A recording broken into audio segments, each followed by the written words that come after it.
Was good. Was good. Was good, man. Hey, this is not gonna be a long one, but I'm trying something different.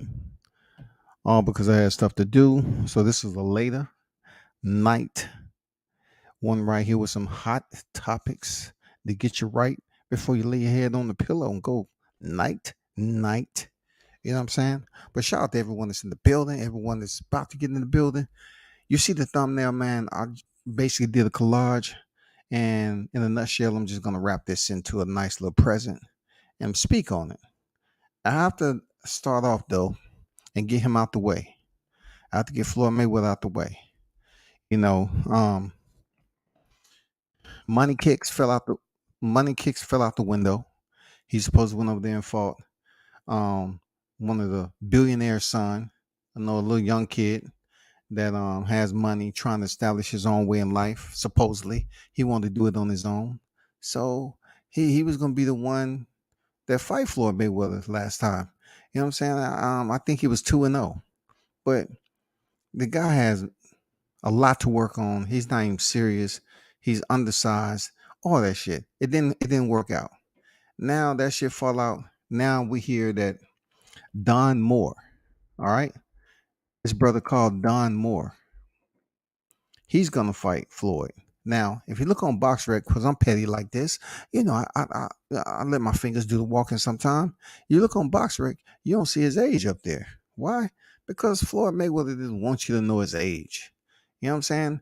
He's about to go in here and fight the guy that's in his 40s. The guy has a total of 19 bouts. His last fight was in a whopping 2016 September against Deshaun Williams. 5-16-1. Let me do that by Michael Buffer. 5 victories, 16 defeats, and 1 draw. Let's put our hands together. You know what I'm saying? Come on now. His last opponent, Ramon Hernandez, 6 victories, 14 defeats.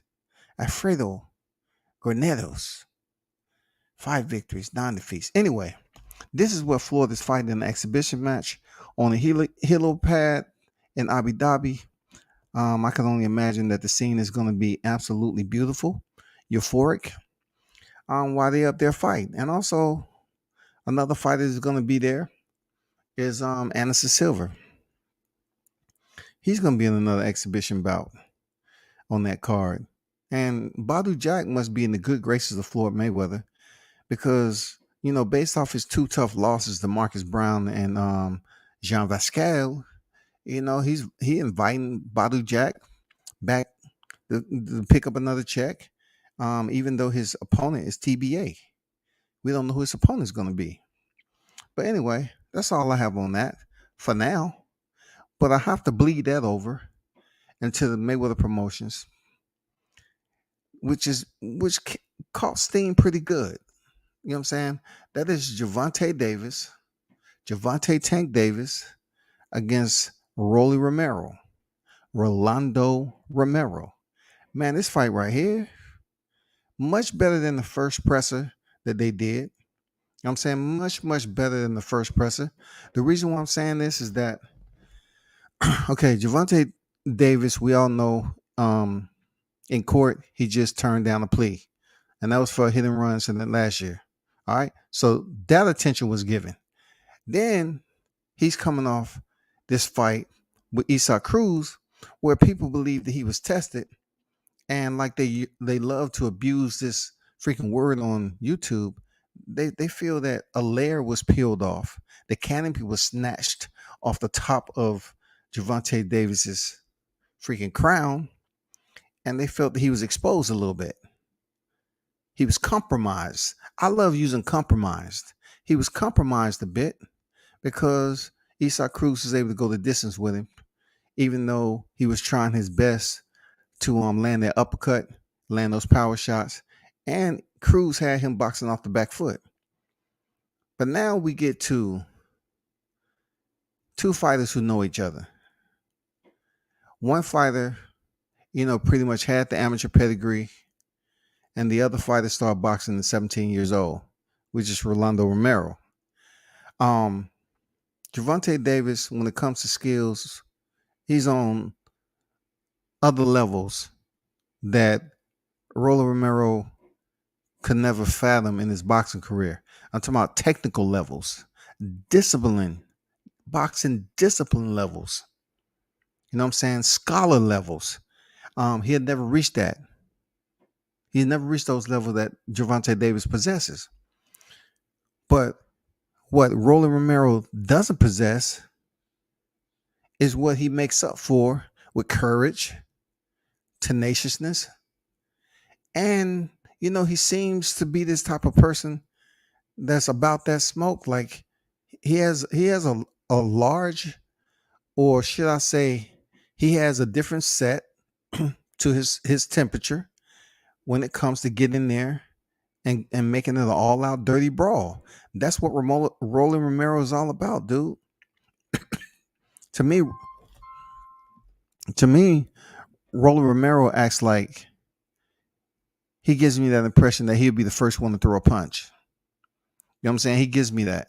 He gives me that vibe that if you out with him and people talking, he'll be the first one to throw a punch. He gives me that vibe like, you hit Rolly with a cinder block. He might stun him a little bit, but he'll recover and he'll keep going. You bust him with another cinder block, he's gonna keep going. He seems to be a tough dude.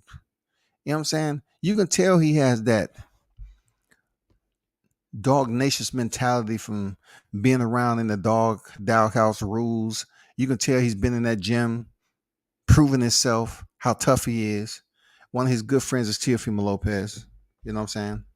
So he just gives me this reckless type of mentality that's gonna blend in well to going against Gervonta Davis. We always hear styles make fights, and this is gonna play out perfectly to that tune. The reason why it always take me back to Ricardo Mayorga, and Vernon Forrest. How technically sound Vernon was comparable to Ricardo Mayorga, who, in my opinion, outside of the cigarettes, reminds me of Rolly Romero. Because I do feel in this fight that Tank is going to land some thunderous ammunition to the cranial cap of Rolly Romero, and Rolly's going to be taunting him and say, "You didn't do shit. You didn't do shit. I'm good. I'm good. You don't have no power." I believe he's going to be taunting him. I believe he's going to be trash talking in there early on in the fight. And us as fans is going to have to sit back and see how this comes to fruition. See how it materializes inside the square. I think with everything, he may be able to take some of the punches early on, but we know what fatigue does. Fatigue brings on a knockout. Real talk. Fatigue brings on a knockout. Jay Ocho on deck. What's good with it? Appreciate that everyone that's in the building. Salute combat. Salute to you, Jay Ocho. King Mitch on deck. What's good? I don't give a fuck about no money in this damn fight. Rolly did have me laughing. Bullet is an effing bum. Tank was in Rolly's shit at the face off. Rolly ain't on Mayorga's level. I disagree a bit, man. I disagree a bit with Rolly not being on Mayorga's level, because they was pretty, at this point in time, they're pretty much on the same level. They're both wild. And if you really look at it, Rolly Romero has better boxing technique, in my opinion, than Mayorga. Mayorga was just tough as shit. Mayorga was tough, man. Not the kind of dude you want to fuck with on the street. And Rolly kind of gives me that same impression. Like, if you want to square up or get into a street fight or whatever, it just seems like Rolly's that dude. He seems like he's tough like that. He's about it. He seems like he'd be the first to step up front. He just gives me that vibe, like some common sense shit that you should process. Rolly doesn't process that. Rolly look at it as like, there's nothing wrong with it. It's nothing wrong. Let's do it. Let's do it. If man, a car's not gonna hurt us. Let's walk across the street. I know it's a green light. Just go, man. They'll stop. Rolly, that's the type of time he on. It can be damn mad traffic, people speeding up down the street, and Rolly said, "Let's cross the street, man. We don't have to wait on that guy to walk across and turn white so we can walk. It's red, man. They're gonna stop. Fuck it. If they hit us with their car, fuck it. We'll beat their ass." That's what Rolly gives off. He permeates that a little bit. Real talk. But the press conference today. Let's get to the press conference. Now, this was picking up the energy that my boy Tony Harrison and Mel Charlo had just a little bit. Just a little bit. But the only thing that disallowed it from just linking up as far as the temperature and the heat, the damn humidity, was that Rolly Romero does not know how to talk shit. Like when he was on Brian Custer's, Last Stand podcast, that was just a one-on-one. And we know Brian Custer is a stand-up professional. So he was much more in a less intensive environment. But when he was on stage with Javante, man, he was in his face, space, everything. He was talking mad trash to Rolly Romero. He was calling him bitch, pussy, all that shit. You a bum. You heard it. You know what I'm saying? You a bum. He kept telling me, you a bum. You a bum. Man, he was talking shit. He was firing off. Like he was firing off from Rolly's face. Those big ass shades Rolly had on, listen, I ain't gonna lie, y'all. I was laughing my ass off. Because the shades remind me, if I want to jump out the boat and go snorkeling and shit. All I had to do is pull like a strap behind them motherfuckers to the back so they can stay on and grab me a snorkel piece and goddamn go snorkeling. Them motherfuckers was huge. Rolly, man, he had on the outfit. Y'all can drop it in the chat. I really don't know who's the designer was for his outfit. I'm not clowning the man on the outfit though. It's just the point that he came up there on the face off and he didn't have the jacket on. I mean, the outfit was kind of fly for him. It's not an outfit I can wear. I couldn't get away with wearing that shit. But he came up there with no jacket on, and Tank was like, "Dude, what are you doing? That shit don't look right." Without the jacket, it looks like some PJs, some very expensive PJs, bro. You know what I'm saying? Them shades was too fucking big for your little bitty head. Real talk. They look like they expensive as shit. What they Dolce Gabbana?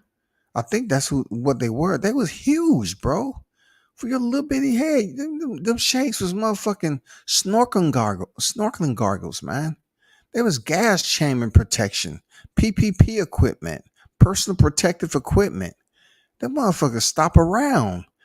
Them shades he had on look like they stop rounds, dog. Rhino rounds. It look like you shoot rolling motherfucking shades. That shit bounce off. Pow. It was too big for his fucking face, dog. But the presser was great. Why? Because you had the trainers talking back and forth. Calvin Ford was talking this shit.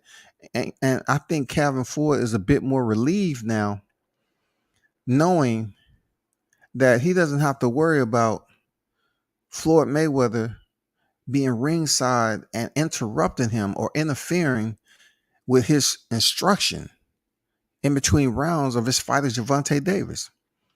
I've been in several fights where I had to endure that.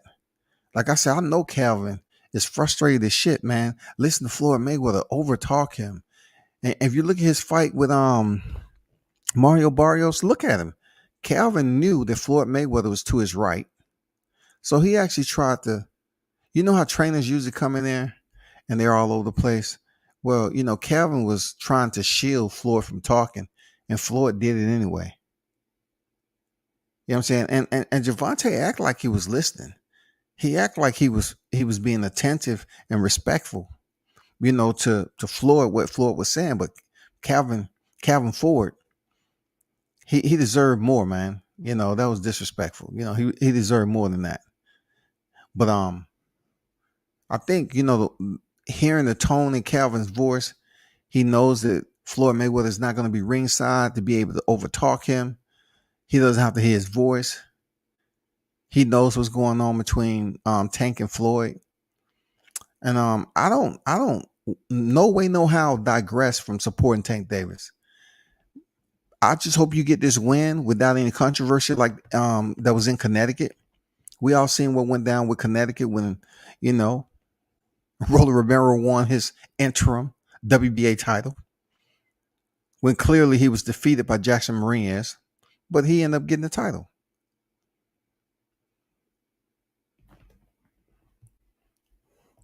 Rolly had the suit on with no shirt under. Calvin said, "It's cold today, though."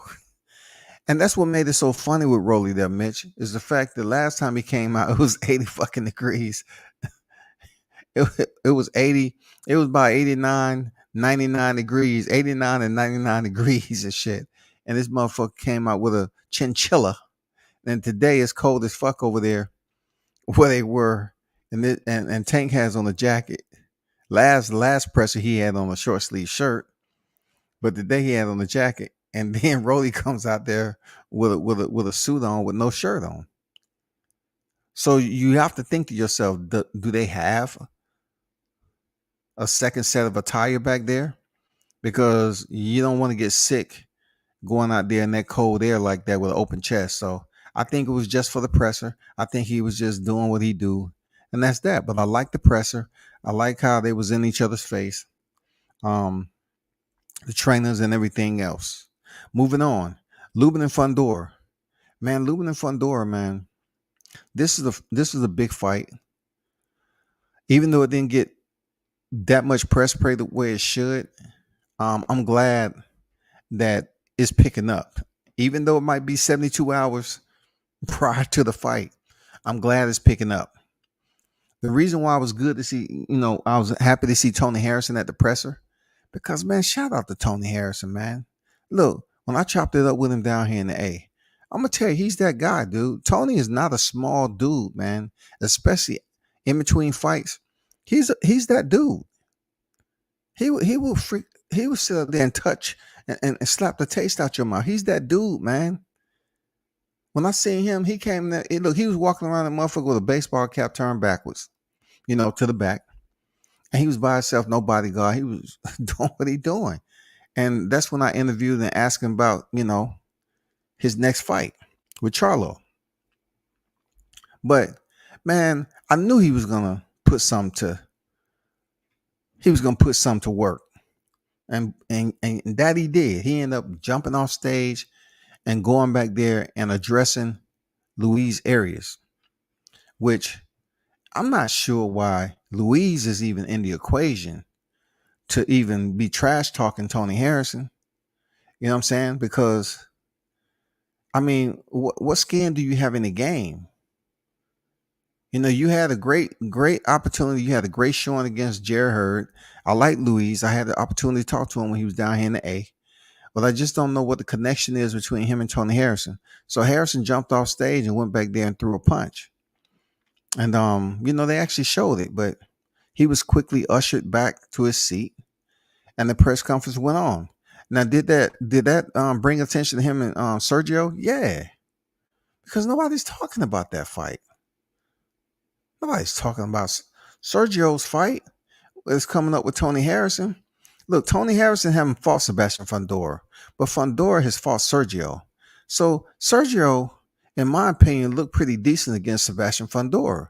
But if you look at Erickson Lubin, it's just a lot of us sit back and look at him as being very, very talented as a boxer. I've seen Lubin do some savage shit. I have in person. I've seen him check some people. But also we seen him with the Terrell Goucher fight.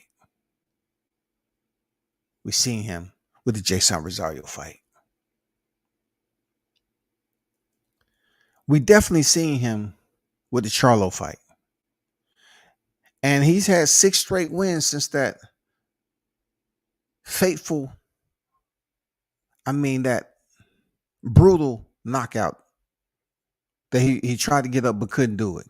This fight, I'm going with Lubin I think more so because I want to see the man have his breakout fight. I really want to see him get it done. I want to see him, change levels and prove that he can get this shit done. Um, Sebastian Fundora, he's tall, rangy, and we everything we know, the Towering Inferno. Sebastian does bring the heat, people, but with heat, he can burn himself down too, because he can get touched, and all it's gonna take for Erickson Lubin to strike him with that hammer in the right spot, and we're gonna see if Sebastian Fundora crumbles. You know what I'm saying? We're gonna see if he get burned down, or if he gonna lay the heat and he gonna set freaking Erickson Lubin on fire. One or two things are gonna happen. It's a 50-50 fight, and I'm looking forward to seeing that fight card.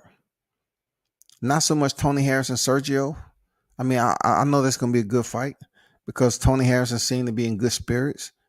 You know what I'm saying? He even said that he came back and took that fight, his last fight, and he wasn't in a good headspace because he had lost his pops and stuff like that. But man, shout out to Tony Harrison, getting back in the ring, and shout out to the main event, Erickson Lubin.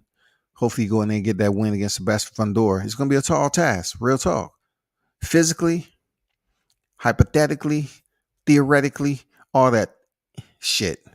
It's gonna be a tall task for Erickson Lubin. UFC 273 is popping off, man. This is sick. Like, this is sick, man. The reason why this UFC 273 is sick is because there's so much history to this shit. Like once again, the UFC is giving you 2 championship fights. You know what I'm saying? That's what you gotta love about the UFC, how they recycle their fighters. All right. Let's just say I want to start off with Mackenzie Dern and Tisha Tornado Torres. Mackenzie Dern, look, nobody's going to give me credit for this shit because not too many people even cover MMA. But I remember when Mackenzie Dern was coming to the UFC, right? I say, look, they're going to give her a win because her BJJ game is what it is. It's top-notch, elite, high level. I'm talking about her shit is on a whole nother level when it comes to grappling. She's competed at the highest platform when it comes to dang BJJ. I told people when she come to the UFC, she was going to take a L, maybe several, because she has very little boxing skills. So when she came in here, she freaking, went through the fire a little bit, used her grappling, and ended up getting submission. And then, she been okay since then, but she's coming off a loss. Tisha Torres, she has her share of losses. Mackenzie Dern is 11 victories, 2 defeats. Tisha Torres is 13 and 5 defeats. In mixed martial arts, one thing you have to understand, it don't matter like with the losses, because the beautiful thing about their format is they permit a fighter to return to the cage to work themselves back up. They keep in rotation the big names. So let's check out Gilbert Durinho Burns against Hamza Shamayev. Burns is 20 and 4. Former BJJ world champion. You know what I'm saying? Hamza Shamayev now. The dangerous part about this guy is, the most insane part about Shamayev is that he was fucking dudes up and he was still a white belt in BJJ. Now you asking yourself, how can he be a white belt in BJJ and be fucking people up the way he does when it comes to grappling, striking, and all that? It just all depends on who his professor is. It all depends on, his competition. They have a difference in promoting their belts when it comes to competitive MMA. For real. Like you see some people defeat their opponent and then all of a sudden their professor gives them a belt. They promote them to a belt afterwards sometime. Use this the brown belt or the black belt. So peep this out. Shamayev, right? He's been this dark horse, this so-called boogeyman that's coming up through the ranks in the UFC. This dude is super strong, dog. This dude is different. They was hailing him as the next Khabib to Magomedov. All right. Khabib fought at 155. Hamza Shamayev is going to be contending at 185 along with Gilbert Burns. If you remember Gilbert Burns, he contended at 170 pounds, which is welterweight. He lost to a former teammate, Kamaru Usman. What makes this fight so intriguing is that you have Hamza, who's just coming off as a straight mercenary, and he's not really known to have the pedigree of the grappling game like Gilbert Burns. Gilbert's bringing his experience. He has better competition than Shamayev, and also he's a former BJJ world champion. He's been working with Derek Santos. Shout out to Derek Santos down there in Florida. He's been working on his boxing. Now, we all saw what Jing Lang, how he was just dog walk like he was a little kid. Shamayev picked this dude up, walked him over to the cage, dumped him, and just subbed him out. I mean, just made him look like he was amateurish.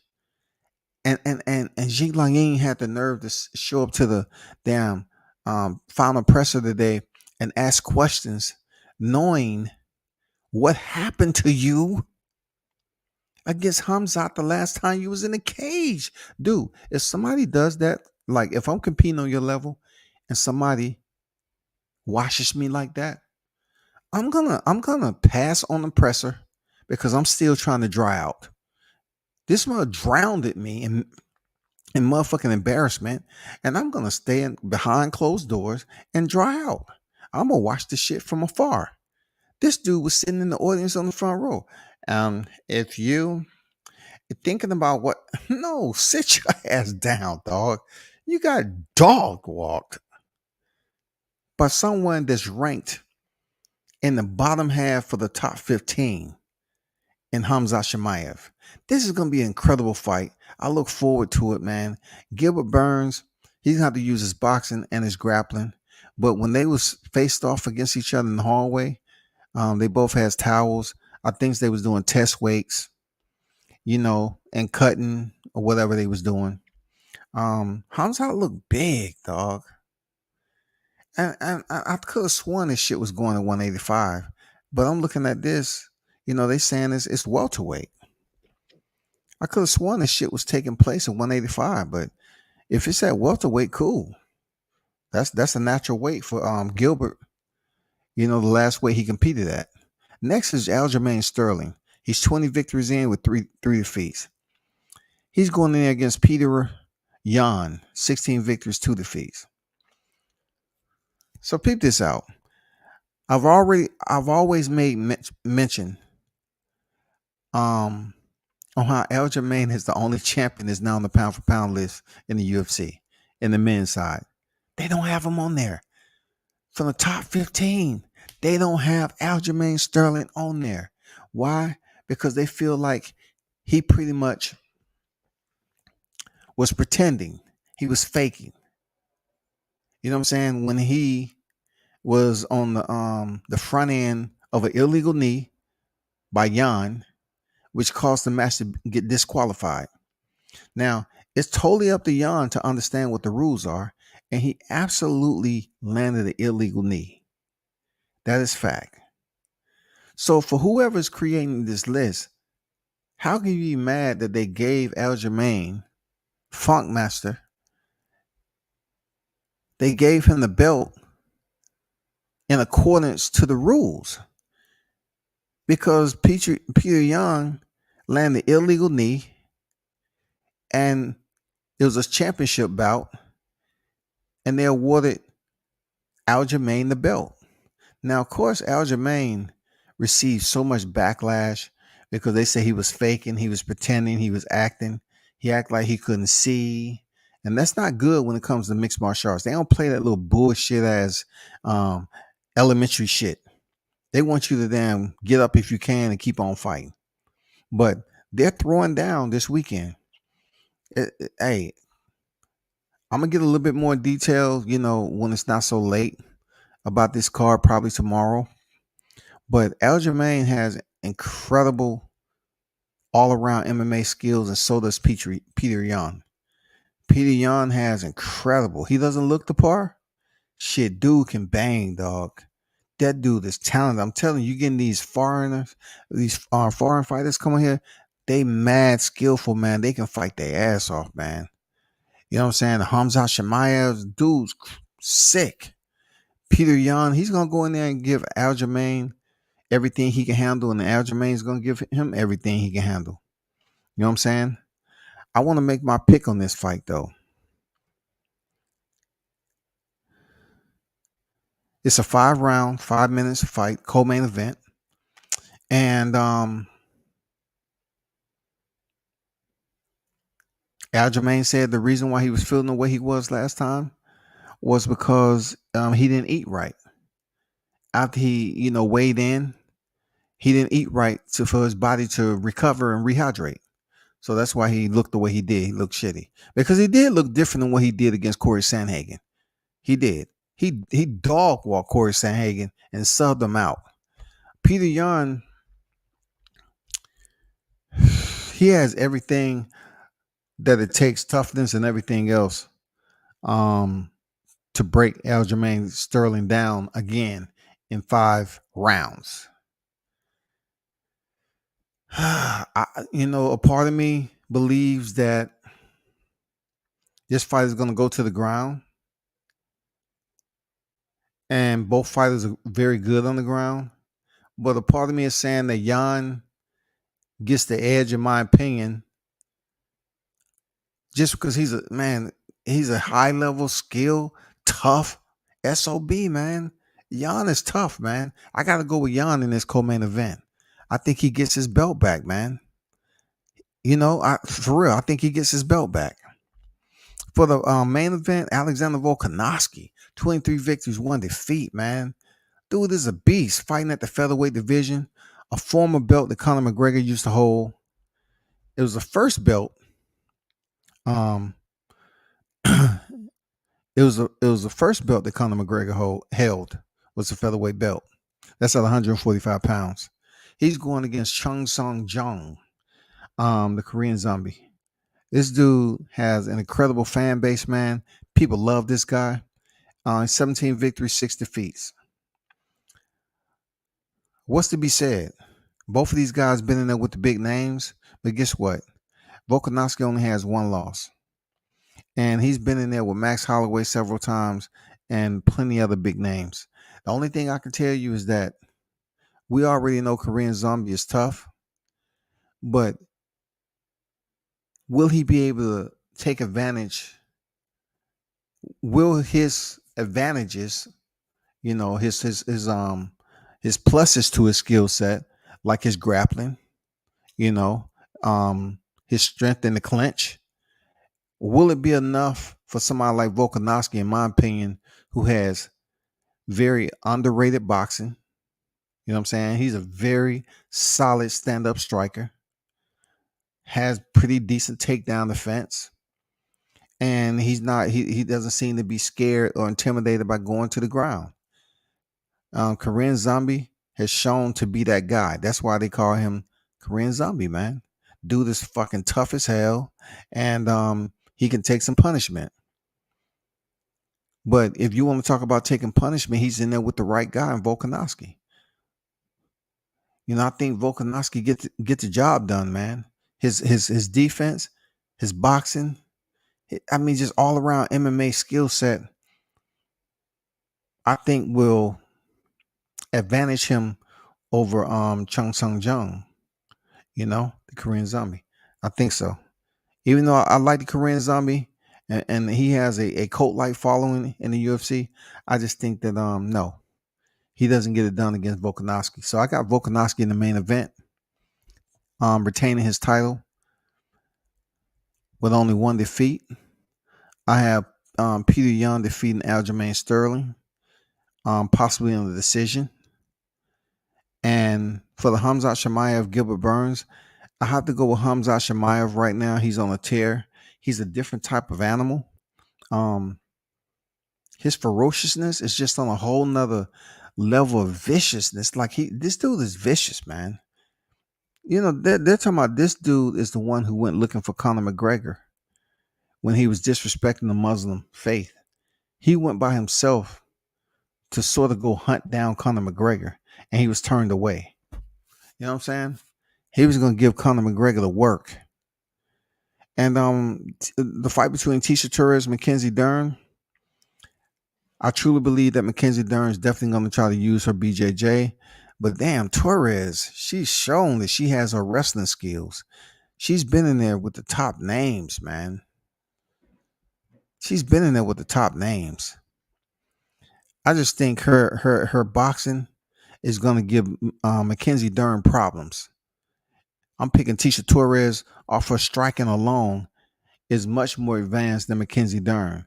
But once again, if Mackenzie is able to get in, level change and get the takedown, I'm curious to see how Torres defends that world class BJJ that Mackenzie Dern has.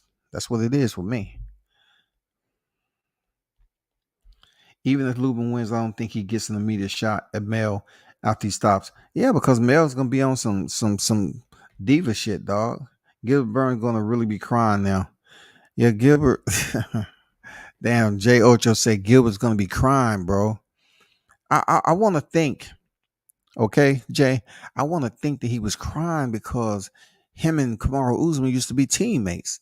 So that's why I feel that he was shedding tears, bro. Because he got knocked out for one. That used to be his teammate for two. And he didn't get the title. So that's a lot to shed tears for. Remember what Jigga said he would do to Kevin Cater? Burns might show something. Hey man, we'll see. You know what I'm saying? We'll see. I think it's gonna be some solid fights. You got your Dino Rosenstruck. He's deep on the undercard too. But yeah, man, I know it's late. I gotta jump back on here tomorrow. But man, y'all continue to tune in to WCS, and yeah, we'll keep it jumping, man. It's late at night though. Let me see. Damn, it's about to be the AM. I'm gonna keep it going into the AM. It's only like 3 more minutes. So UFC 273. I forgot to mention. I have it on my thumbnail, but I did not mention it. Hamza Shamayev say he's gonna smash Gilbert Burns in a minute. In a minute, y'all. In a minute. He say he's gonna smash Gilbert Burns in a minute. And you know what? A part of me believes that he could possibly do it. You know what I'm saying? He say he's gonna smash this man in a minute in the first round. That's crazy, man. That's crazy, dog.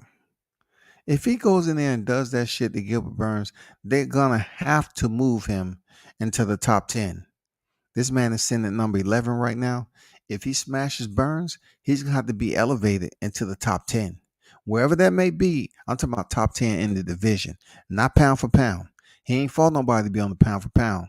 But if you want to talk about in the welterweight division, he's the next height. So they got to move him somewhere, somehow. They have to move him. So we all know Leon Edwards. He need to get his shot. And then possibly we can see Hamza Shamayev get the shot with Kamaru Usman. That should be crazy, man. That should be wicked. Because right now, Kamaru Usman look like he can't be stopped, won't be stopped. Can't be stopped, won't be stopped. That's what Kamaru Usman looks like. Nobody can stop this dude, man.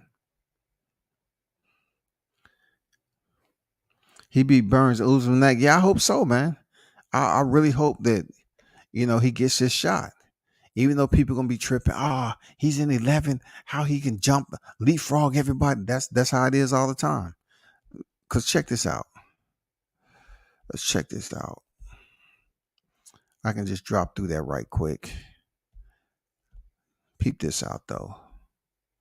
Let me go down to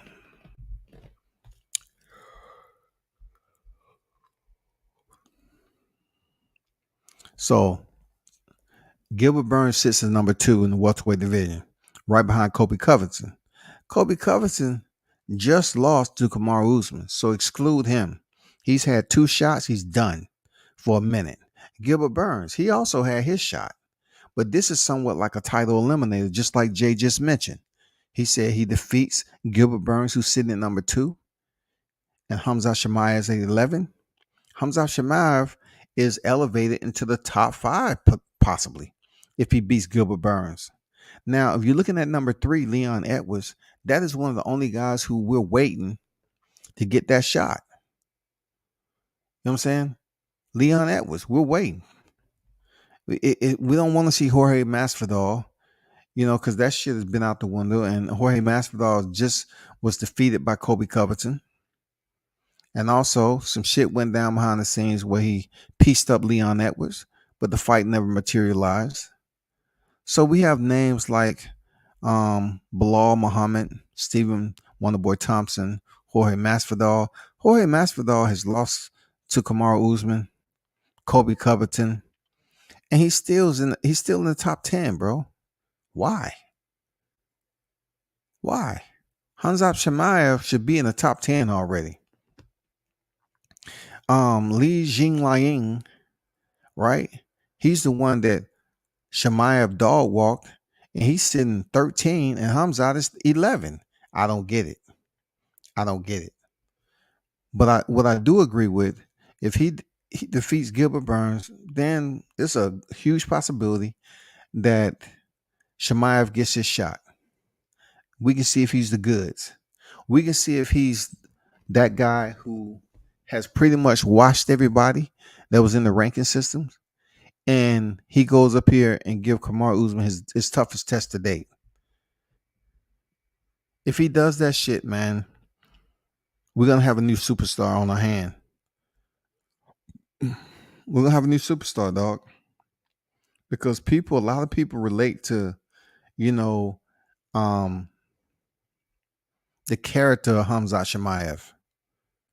It's gonna be special, man. If this dude can go up there and get his shot with Kamaru Usman, he's gonna have to do he's gonna have to go in there and dance, man. Because Kamaru Usman is no fucking joke. Aljo don't even believe he would win. Yeah, Aljo, man, he's super shredded and ripped. Dude's in phenomenal shape. But it's just a chink somewhere, like a chink in his armor, like something's loose. Like, I don't know, man. When he got knocked out by Marlon Moraes with that head kick, I was like, oh man. That's something you should know from a kicker. This guy's a striker. You should know not to leave yourself open like that. But hey, I don't know, man. I don't know if he can beat Petrion. I don't know, bro. But it's 12:03. Man, I'm out. Turn up and tune in to World Combat Sports. Appreciate y'all for pulling up. J8. Appreciate you hanging around. Big Dog, King Mitch. Seawood was in the building. Didn't see you, my brother. Salute to you. Y'all know what it is. I'm out.